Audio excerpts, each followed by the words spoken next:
আসসালামু আলাইকুম রহমতুল্লাহ। আলহামদুলিল্লাহ, আজকে মদিনা শরীফে আসলাম দীর্ঘ 7 মাস পর। আল্লাহর রহমতে আল্লাহ তাআলা কবুল করছেন। আলহামদুলিল্লাহ, আল্লাহর কাছে অনেক অনেক শুকরিয়া। মদিনা শরীফে এসে আজকে আসলাম প্রথম।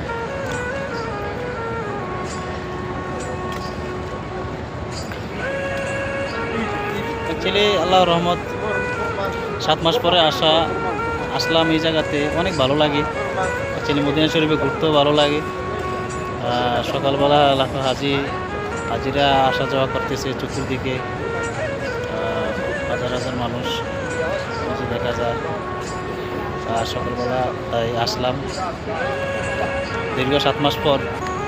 মনটা অনেক ফ্রেশ লাগতেছে, কারণ হচ্ছে আসলে হারাম শরীফে আসলে ভিতরটা একদম ঠান্ডা হয়ে যায়। নামাজ পড়ে সবাই দোয়া করবেন। সবাইকে ধন্যবাদ। আসসালামু আলাইকুম।